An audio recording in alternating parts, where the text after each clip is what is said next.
What if I told you that right now, as you read these words, the world stands closer to nuclear warfare than at any point since the Cuban Missile Crisis? What if I told you that in the early hours of June 22, 2025, American B-2 stealth bombers dropped the largest bunker buster bombs ever created on Iranian nuclear facilities buried hundreds of feet underground? What if I told you this isn't fiction, this is happening right now? This is the story of Operation Midnight Hammer, the most consequential military strike of the 21st century, told through the eyes of ordinary people caught in extraordinary circumstances. If you want to understand how we reached the brink of World War III, hit that subscribe button, smash the like, and let me know in the comments what you think about these unprecedented events. Because what happened next will change everything. Now, let me take you back to where it all began. Tehran, Iran, June 14, 2025, 6:47 p.m. local Timothy soccer ball bounced off the courtyard wall with a hollow thud that echoed between the apartment buildings.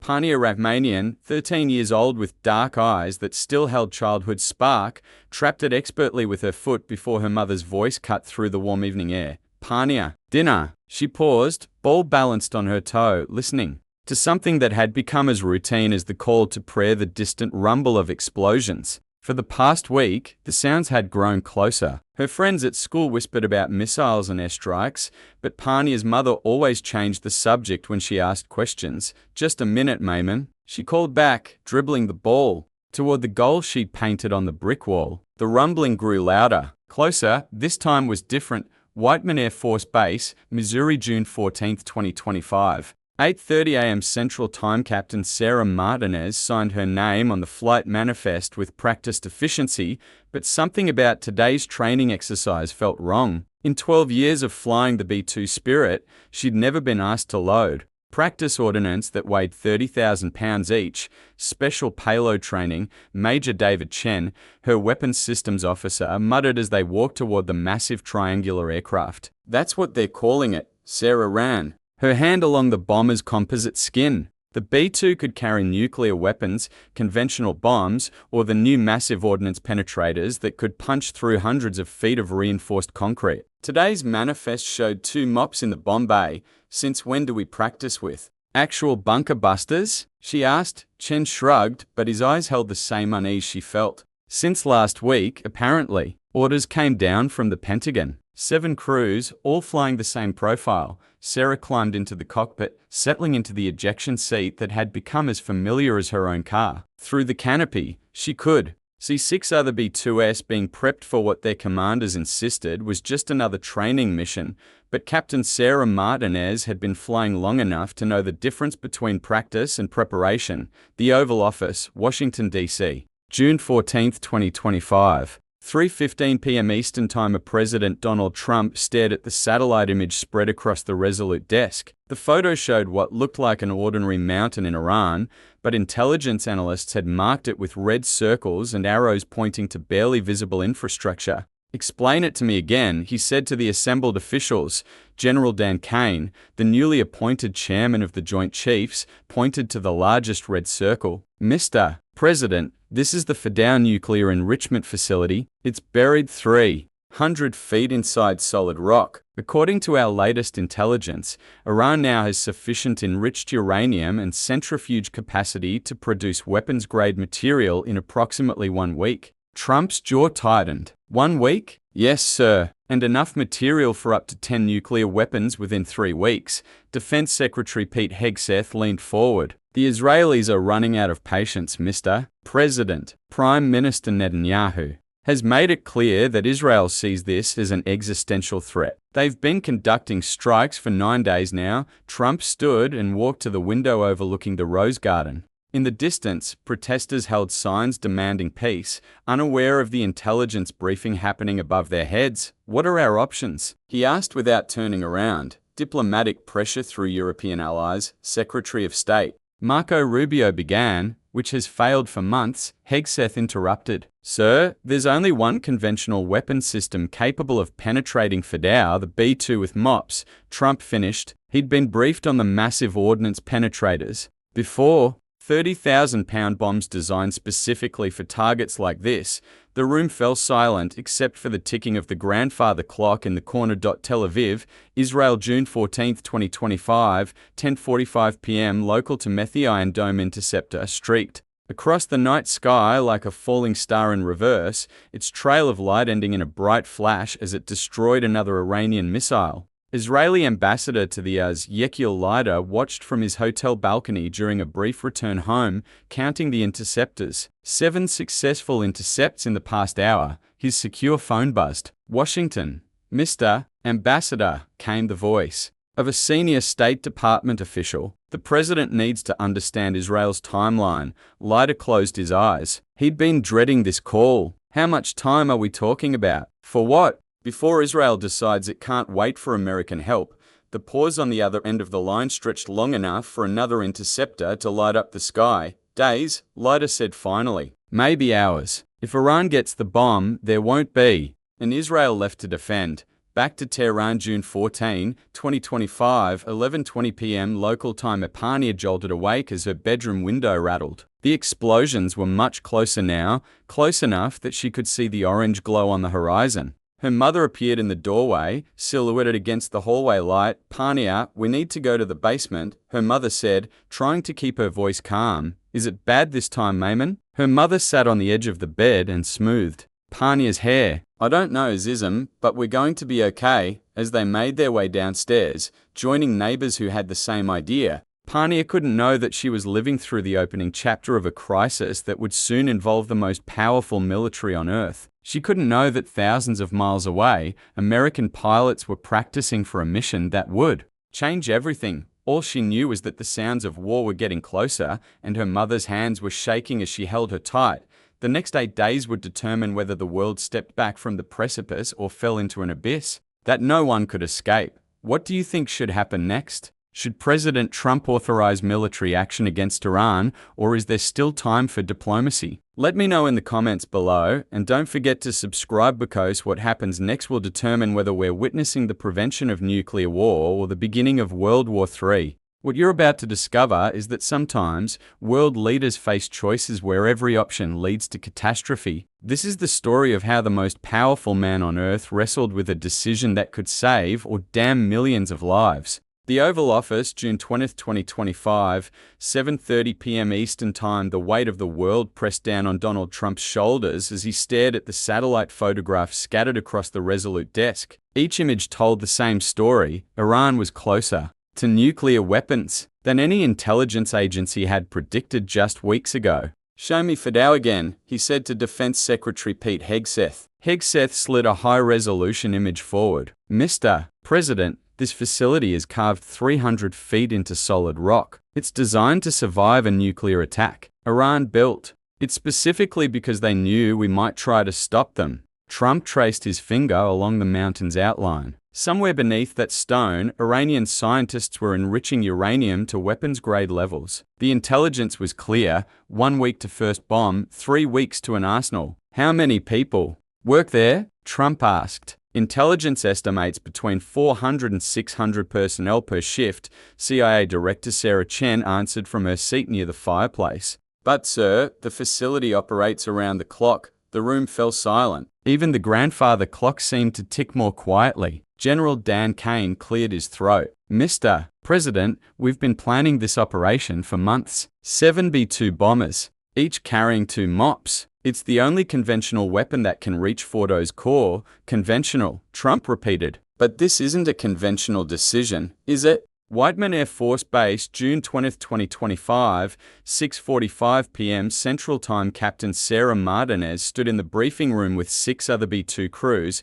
staring at a map of the Middle East that had been cleared of all classified markings. The base commander, Colonel Rebecca Hayes, looked like she hadn't slept in days. Ladies and gentlemen, Hayes began, what I'm about to tell you doesn't leave this room. Tomorrow night, you may be flying the most important mission in Air Force history. Major David Chen shifted in his seat beside Sarah. Around the room, 14 of America's most elite pilots and weapons officers waited for words they'd trained their entire careers to hear and hoped they never would. The target designation is classified, but your payload will be live ordnance. 2 MOPs per aircraft. This is not a drill. Sarah felt her stomach drop. She'd suspected for days, but hearing it confirmed was different. Colonel, are we talking about I can't discuss target specifics? Hayes cut her off. But I will say this, if this mission succeeds, it could prevent a nuclear war. If it fails, or if we don't fly it, she let the implication hang in the air. Through the briefing room windows, Sarah could see ground crews already positioning the massive bunker buster bombs near the aircraft. Each one weighed as much as a school bus and cost more than most people's houses. When do we launch? Asked Captain Rodriguez, pilot of Bomber 03. Hayes checked her watch. That depends on a phone call from Washington. But be ready to fly in 6 hours. Tehran, Iran, June 20, 2025, 11:30 p.m. local time. The explosions were getting closer every night. Parnia, Romanian, huddled in the basement of her apartment building with 24 neighbors, listening to her mother and Mrs. and Marty whisper about evacuation plans. The Americans haven't joined the fighting yet, Mrs. and Marty said, bouncing her. Crying, baby. If they do, they won't, Parnia's mother replied, but her voice carried no conviction. This is between us and Israel. Above them, the building shook as something impacted several blocks away. Parnia pressed closer to her mother, clutching the small backpack she'd been told to keep ready. Inside were photographs, her identification, papers, and the soccer ball her father had given her before the cancer took him 2 years ago.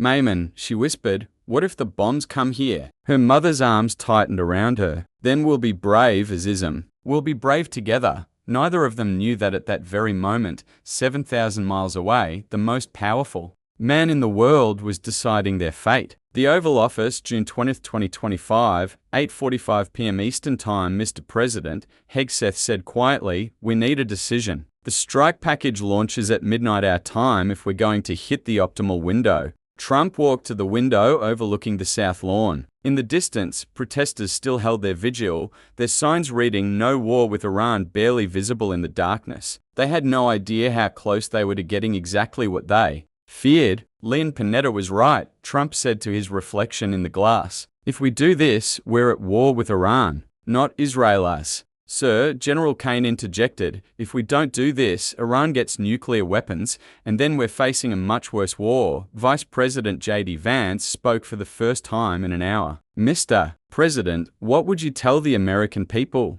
That we let Iran go nuclear because we were afraid of the consequences of stopping them. Trump turned back to face the room. On the desk, his secure phone showed 47 missed calls from world leaders. British Prime Minister Starmer, French President Macron, even Chinese President Xi, all demanding to know America's intentions. Show me the mission profile one more time, Trump said. Hegseth opened a thick briefing folder. Operation Midnight Hammer. 7B-2S launch from Whiteman at 0001 hours. Part of the package FLIs west toward the Pacific as a decoy while the strike force approaches through Jordan and Iraq. We coordinate with Israeli aircraft already operating in the area. Casualties? Unknown, sir. The facilities are hardened military targets, but there will be personnel inside. Trump closed his eyes. In his mind, he could see American mothers watching their sons come home in flag-draped coffins. He could see Iranian children like the ones in the intelligence photos, running from American bombs. He could see nuclear mushroom clouds rising over Tel Aviv or New York, or both. Sir, Hegseth prompted. The crews need to know. When Trump opened his eyes, something had changed.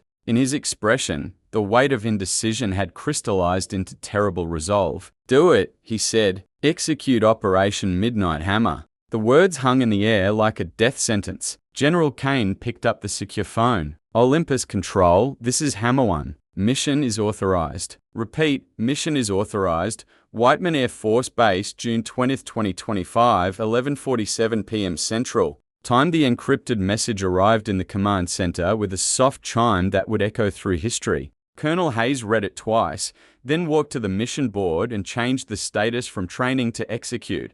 Across the base, 7 crews received the call they trained for but hoped would never come. Captain Sarah Martinez was checking her flight suit when her phone buzzed. Martinez, Captain, this is operations. Mission is a go. Report to your aircraft in 30 minutes. Sarah hung up and looked at herself in the mirror. In a few hours, she would drop bombs that could prevent nuclear war or start World War III. Either way, the woman looking back at her would never be the same. At 12:01 a.m. on June 22 ND 2025, 7B-2 Spirit stealth bombers lifted silently into the Missouri darkness, carrying the hopes and fears of a world balanced on the edge of catastrophe. The die was cast. Operation Midnight Hammer had begun. The bombers are in the air. Iran's fate is sealed. But what happens when the most sophisticated stealth aircraft in history crosses into Iranian airspace? Hit that subscribe button and let me know in the comments. Was Trump right to authorize the strike,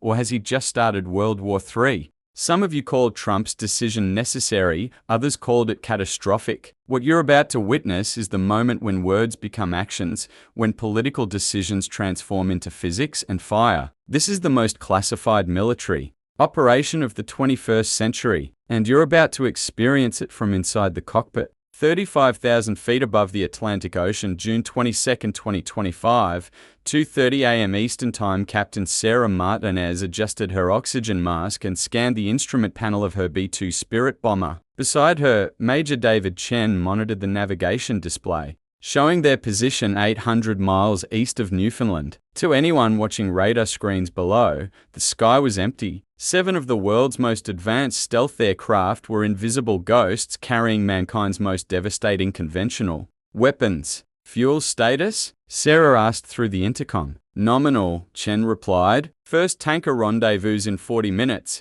Through the cockpit windows, Sarah could see nothing but stars and darkness. Somewhere out there, 3 of the other B-2s were flying west toward Guam, a deception that would make Iranian intelligence believe any American bombers were heading away from the Middle East, not toward it. But Sarah's aircraft, callsign Ghost 7, was part of the real strike package. In her bomb bay, 2 GBU-57 massive ordnance penetrator weapons waited silently. Each bomb weighed 30,000 pounds more than her entire aircraft when empty. Each was designed to punch through hundreds of feet of reinforced concrete and rock. Each was aimed at the heart of Iran's nuclear program. Ghost 7, this is Pegasus control, crackled through a headset. Turn left heading 085 degrees. You are cleared to proceed to checkpoint Alpha. Sarah banked the aircraft eastward, toward the Mediterranean. Behind her, invisible in the darkness, 6 other B-2s followed in perfect formation. The largest stealth bomber strike in history was underway. David, she said quietly, are we really doing this? Chen was silent for a long moment. I guess we'll find out. Pentagon Command Center, June 22, 2025, 2:35 a.m. Eastern Time. General Dan Kane stood before a wall of monitors showing real-time feeds from satellites, drones, and radar stations across 3 continents. Red dots marked the positions of the 7B-2s, now crossing the Atlantic at supersonic speed. Blue icons showed the positions of 42 aerial refueling tankers positioned across the Mediterranean and Persian Gulf. Sir, reported Colonel Martinez from the operations console, Ghost packages on schedule. First refueling in 37 minutes. Defense Secretary Pete Hegseth entered the command center, his face grim in the blue glow of the monitors. Any response from Iranian air defenses? Negative, sir. They don't know we're coming. Hegseth nodded toward another screen showing a submarine icon in the Persian Gulf. What's the status on Neptune strike? USS Hartford is in position. 24. Tomahawk missiles loaded and ready. They'll launch 30 minutes before the Ghost package enters Iranian airspace. The room buzzed with quiet efficiency, but everyone understood they were witnessing history. Never before had the United States directly attacked Iranian territory. What happened in the next few hours would determine whether they had prevented nuclear war or started World War III. Tehran, Iran, June 22, 2025, 10:40 a.m. local time. The air raid siren wailed across Tehran's skyline as Parnia Ratmanian helped her elderly neighbor, Mr. Hosseini, down the stairs to the apartment building's basement. The old man's arthritis made each step painful, but the distant thunder of explosions urged them faster. The Israelis are getting closer, Mrs. Atmadi whispered to Parnia's mother as they settled onto blankets spread across the concrete floor. My cousin in Isfahan says they hit the university there yesterday. Parnia pressed her ear against the basement wall, trying to hear beyond the building's thick foundation. For 9 days, the sounds of war had grown steadily closer. Her school had been closed since Tuesday. The neighborhood market had run out of bread 2 days ago. Maimon, she whispered, will the Americans come? Her mother stroked her hair. I don't know, Zizm. But we're safe here. Above them, Iranian air defense crews scanned empty skies, their radar screens showing nothing unusual. They had no way of knowing that at that very moment, 7 American bombers were approaching from the west, invisible to their senses. USS Hartford, Persian Gulf, June 22, 2025, 11 o'clock a.m. local time 5:00 a.m. Eastern. Captain Rebecca Hayes, not the Air Force colonel, but the Navy submarine commander who shared her name, stood in the control room of the USS Hartford studying the digital display showing Iranian coastal defenses. Her submarine sat motionless on the seafloor, 200 feet beneath the surface. Sonar, came the report through the intercom. No surface contacts within 20 miles. Very well, Hayes replied. She turned to her weapons officer. Status on birds? 20 for Tomahawks ready for launch, Captain. Targeting data loaded and verified. Hayes checked her watch. In exactly 30 minutes, she would fire the opening shots of Operation Midnight Hammer. The cruise missiles would destroy Iranian air defense installations around the Isfahan nuclear facility, clearing the way for the B-2S. This is the captain, she announced over the ship's communication system. All hands, we are about to engage in combat operations. This is not a drill. Manned battle stations, the submarine's crew had trained for this moment, but none of them had ever fired weapons in anger. Today, they would make history. 40,000 feet above the eastern Mediterranean, June 22, 2025, 11:25 a.m. local time. Captain Sarah Martinez watched the fuel probe extend from the KC-135 tanker ahead of her, a thin lifeline stretching through the darkness. This was the second refueling of the mission. They would need every drop of fuel for the long journey ahead. Contact, Chen reported as the probe locked into the B-2's fuel port. For 20 minutes, Ghost 7 drank deeply from the tanker's reserve, adding thousands of pounds of jet fuel to her tanks. Around them, the other bombers performed the same delicate dance with their own tankers. Fuel complete, Chen announced, separating from tanker. Sarah pulled back on the controls, watching the KC-135 disappear into the darkness behind them. Ahead lay the most dangerous part of their journey, the penetration of Iranian airspace. Ghost 7, this is Hammer Control, came the radio call. You are cleared to proceed to initial point. Neptune strike launches in 10 minutes. Sarah's hands tightened on the controls. In 10 minutes, American cruise missiles would begin destroying Iranian targets. There would be no turning back. Roger, Hammer Control. Ghost 7 proceeding to IP. She banked the aircraft southeast, toward the dark horizon where Iran waited, unaware of what was coming. USS Hartford, June 22, 2025, 11:30 a.m. local time. 5:30 a.m. Eastern. Launch Control, this is Hartford. Captain Hayes spoke into her headset. Request permission to launch. Hartford, this is Hammer Control. You are authorized to launch. Execute Neptune strike. Hayes turned to her weapons officer. Launch all birds, aye, Captain. Launching all birds. The submarine shuddered as the first Tomahawk missile exploded from its vertical launch tube, racing toward the surface in a column of bubbles and fire. Every 6 seconds, another missile followed, until 24 weapons had been unleashed. On the surface, the Persian Gulf erupted in white fire as the missiles broke through, their engines igniting and sending them screaming toward Iranian targets at 500 miles per hour. Operation Midnight Hammer had begun. Iranian airspace, June 22, 2025, 2:10 a.m. Iran time 6:40 p.m. Eastern. Previous day, Captain Sarah Martinez felt her stomach tighten as Ghost 7 crossed into Iranian airspace. Below them, the landscape was dark except for scattered city lights, but she knew that somewhere in those mountains lay their target, the Fadao nuclear facility. Bomb bay doors opening, Chen announced. Sarah felt the aircraft shudder slightly as the massive doors yawned open beneath them, exposing the 2 mops to the rushing air. Each bomb was guided by GPS and hardened penetrator warheads designed specifically for this moment. Target acquired, Chen reported. Range 15 miles and closing. In the distance, orange flashes lit the horizon as the Tomahawk missiles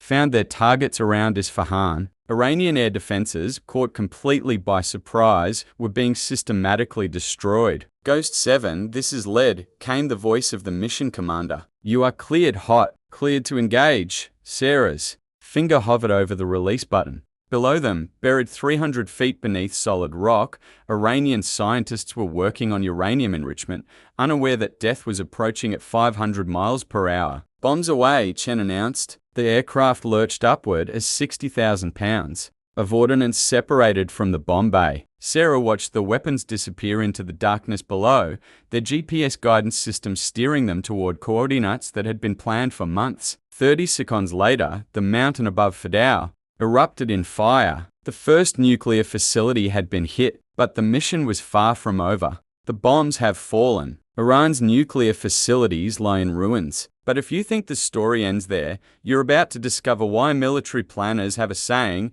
the enemy gets a vote. What happened next turned a surgical strike into the opening salvo of something much larger and more terrifying. If you've been following this series, you know we're witnessing history unfold in real time. If you're new here, go back to Chapter 1, you need the full story. And make sure you're subscribed because what Iran does next will shock the world. Imam Khomeini Hospital, Tehran, June 22, 2025, 3:45 a.m. local time, the emergency room doors burst open as another stretcher rolled in, carrying a man whose clothes were shredded and blackened. Dr. Mariam Hosseini had been working non-stop for 6 hours, treating casualties from strikes across the city, but she'd never seen injuries like these. What happened to him? She asked. The paramedic. Building collapse in Qom. The whole mountain shook. Dr. Hosseini's blood ran cold. Qom was where the Fadao facility was located. If the Americans had really struck there with those massive bunker buster bombs she'd heard about on BBC Persian. 3 beds away, 13-year-old Parnia Romanian lay unconscious,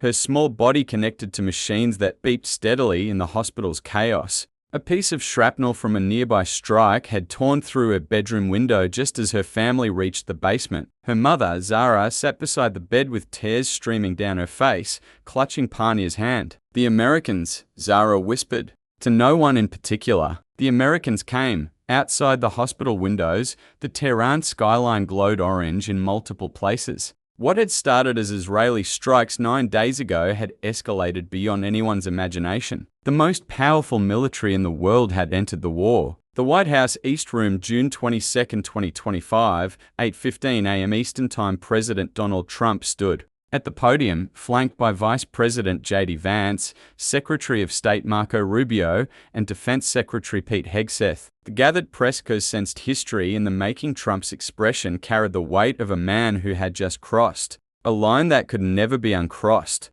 My fellow Americans, Trump began, his voice steady but grave. Last night, at my direction, United States Armed Forces conducted precision strikes against 3 Iranian nuclear facilities. I can report to the world that the strikes were a spectacular military success. The room erupted with questions, but Trump raised his hand for silence. For over a decade, I have consistently stated that Iran must not get a nuclear weapon. Full stop. Thanks to bold and visionary leadership and our commitment to peace through strength, Iran's nuclear ambitions have been obliterated. Many presidents have dreamed of delivering the final blow to Iran's nuclear program, and none could until now. In the front row, CNN's Kaitlin Collins raised her hand. Mr. President, did you consult with Congress before authorizing what amounts to an act of war against Iran? Trump's jaw tightened. This was a defensive action to protect American interests and our ally Israel. Iran has been building nuclear weapons while the world watched. We stopped them.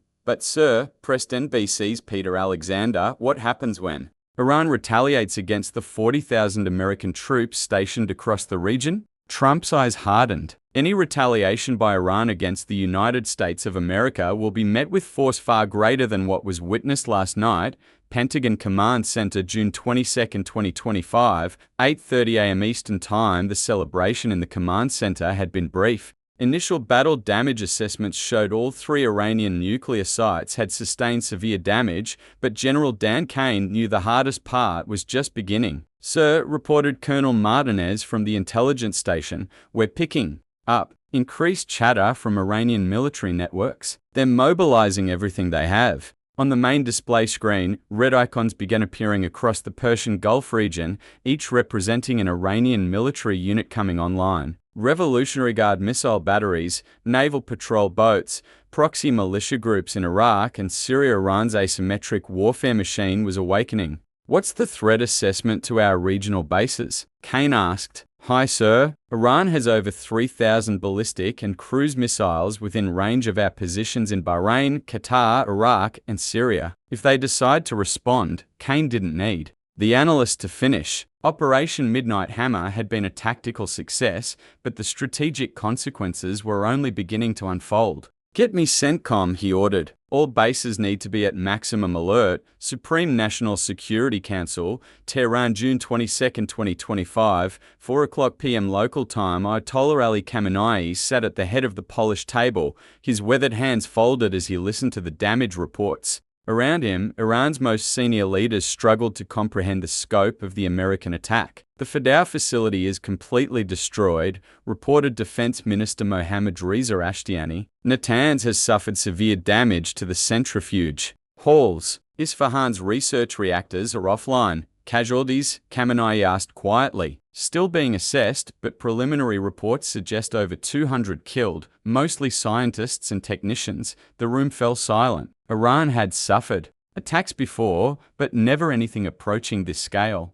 Never from the Americans directly. President Masoud Pezeshkian leaned forward. Supreme Leader, the Americans have committed an act of war. The people demand a response. Foreign Minister Abbas Araghchi cleared his throat. The Europeans are calling for restraint. They've offered to mediate enough, Khamenei interrupted. The time for mediation ended when American bombs fell on our soil. He turned to the military commanders. What are our options? Revolutionary Guard Commander Hossein Salami spread a map across the table. We have 4,000 missiles within range of American positions. We can strike every AS base from Kuwait to Afghanistan. Our naval forces can close the Strait of Hormuz within hours, and the consequences? War with America. Full war. Khamenei closed his eyes, weighing the unthinkable. Iran could not let this attack go unanswered, but direct confrontation with the United States meant destruction on a scale that would dwarf even tonight's strikes. Give me 12 hours, he said finally. I need to consider our response. Capitol Hill, Washington, D.C. June 22, 2025,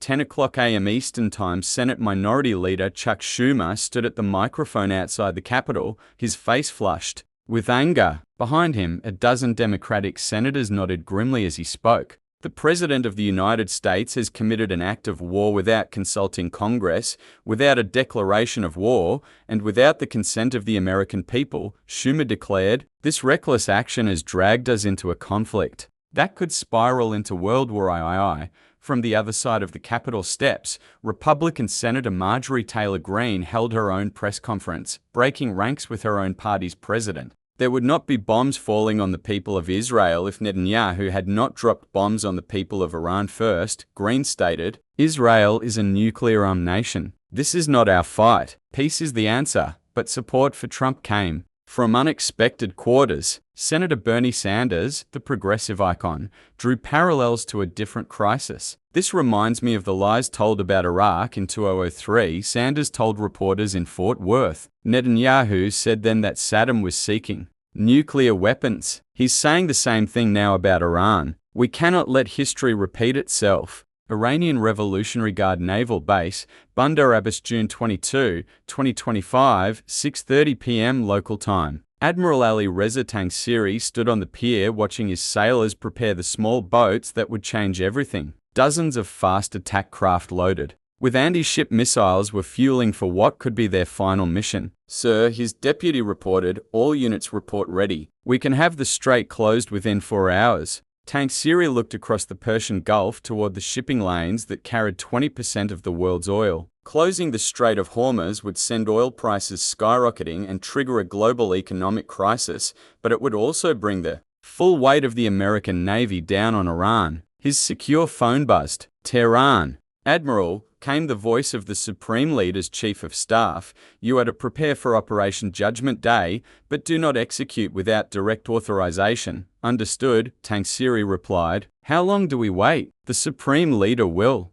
decide by dawn. Parnia's hospital room, Tehran, June 22, 2025, 11:45 p.m. local time. Dr. Hosseini checked Parnia's vital signs one more time before ending her shift. The girl was stable, but still unconscious. The shrapnel had missed her brain by millimeters. Any change? Zara asked from her chair beside the bed. She hadn't left her daughter's side in 18 hours. Her body is healing, Dr. Hosseini said gently, but recovery from trauma like this, it takes time. Through the window, they could see people gathered on rooftops across the city, many holding candles, others carrying flags. Some called for revenge against America, others prayed for peace. Doctor, Zara asked quietly, what happens next? Dr. Hosseini looked at the young girl lying in the hospital bed, an innocent victim of decisions made by powerful men thousands of miles away. Tomorrow, those same men would decide whether this war would expand or end. I don't know, she admitted, but I pray for wisdom to prevail. Outside, as midnight approached in Tehran, the world held its breath. Dawn would bring either escalation beyond imagination or a last chance for sanity to triumph over the momentum of war. The most dangerous hours in human history were about to begin. Iran's leaders have 12 hours to decide, seek peace or embrace total war with America. What would you do if your nation had just been attacked? Is there any way this ends without World War III? This is it. The moment that determines whether Operation Midnight Hammer saved the world from nuclear war or pushed us into World War III. Others believed wisdom would prevail. What actually happened next will haunt the world for generations. Supreme Leader's private residence, Tehran, June 23, 2025, 5:30 a.m. local Timothy call to dawn prayer echoed across Tehran as Ayatollah Ali Khamenei knelt on his prayer rug, seeking divine guidance for the most important decision of his life. Outside his window, the first light of day revealed a city transformed by war smoke still rising from a dozen strike points, military convoys racing through empty streets, and the distant sound of air raid sirens testing their systems. His aide knocked softly on the door. Supreme Leader, the National Security Council is assembled. Khamenei rose slowly, his 75-year-old bones protesting after a sleepless night. In his hands, he held two folders, one marked Operation Judgment Day, the plan to close the Strait of Hormuz and unleash Iran's full missile arsenal against American positions. The other simply read Geneva, a last-minute proposal from European mediators. The weight of 8 decades pressed down on his shoulders as he walked toward a decision that would determine whether his country survived the next week. El Udeid. Air Base, Qatar, June 23, 2025, 6 o'clock a.m. local time. Colonel Sarah Chen, Captain Martinez's sister-in-law and an F-22 pilot stationed in Qatar, stood on the flight line watching her squadron's aircraft being loaded with air-to-air missiles. Around her, 11,000 American personnel prepared for what everyone knew could be the largest air battle since World War II. Sarah, called Major Rodriguez, jogging up with a clipboard. Latest intel shows Iranian missile batteries are actively tracking our airspace. If they launch, we'll be ready, Sarah replied, though her voice carried no confidence. Iran had over 3,000 missiles within range of their base. Even with the most advanced air defenses in the world, some would get through. Her secure phone buzzed a text from her sister-in-law back in Missouri. Plane landed safely. Crew exhausted but proud. Pray for peace. Sarah looked up at the clear morning sky, knowing it might soon be filled with contrails and explosions. I am praying, she whispered to herself. Imam Khomeini Hospital, Tehran, June 23, 2025, 7:15 a.m. local time at Parnia. Rahmanian's eyes flooded open for the first time in 20 hours. The world came into focus, slowly white ceiling tiles, the steady beep of monitors, her mother's tear-streaked face hovering above her. Mayman, Parnia's voice was barely a whisper. I'm here, Zizam. I'm here. Zara squeezed her daughter's hand, trying not to cry with relief. What happened? Why does my head hurt? Doctor. Hosseini appeared at the bedside, checking Parnia's pupils with a small flashlight. You're going to be fine, little one. You were hurt when the building shook, but you're going to be fine. Through the window, they could see crowds gathering in the streets below, some carrying Iranian flags, others holding signs calling for peace. The hospital's television showed the same debate playing out across the nation. Seek revenge or seek survival? Mayman, Parnia asked quietly, are we going to have to leave home? Zara looked out at the uncertain city beyond the window. I don't know, my love. I don't know. The Supreme National Security Council chamber, Tehran, June 23, 2025, 8 o'clock a.m. local Timothy room fell silent as Ayatollah Khamenei entered, still carrying both folders. Iran's most powerful leaders watched. their supreme leader's face for any hint of his decision. "I have spent the night in prayer and contemplation," Khamenei began, setting both folders on the table. "The Americans have committed an act of war. They have killed our scientists, destroyed our facilities, and humiliated our nation before the world." Defense Minister Ashtiani leaned forward. "Supreme Leader, our forces await your command, and what would that command accomplish?" Khamenei asked. "If we close the strait, the Americans will reopen it by force. If we strike their bases, they will strike our cities. If we sink their ships, they will sink our country."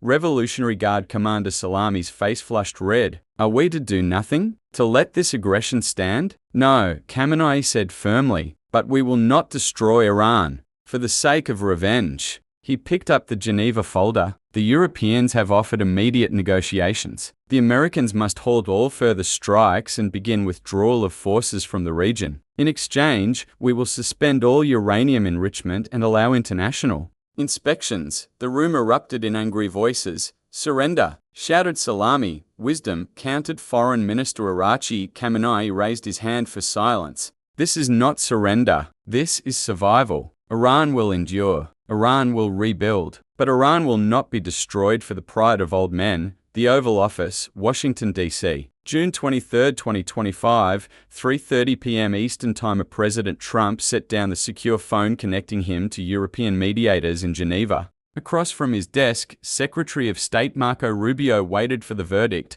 "Iran's agreed to talks," Trump said finally. "Complete suspension of enrichment, international inspections, the works, and in exchange, we halt further strikes, begin drawing down forces in the region." Trump walked to the window overlooking the Rose Garden. "They blinked first, sir," Rubio said carefully. "This could be seen as a victory for diplomacy over military action." Trump turned back to face him. "Marco, sometimes the biggest victory is knowing when to stop winning." 1 week later, Udeid Air Base, Qatar, June 30th, 2025. Colonel Sarah Chen climbed into her F-22 for what she hoped would be a routine patrol mission. The tensions hadn't completely dissipated. Iranian and American forces still faced each other across the Persian Gulf, but the immediate crisis had passed.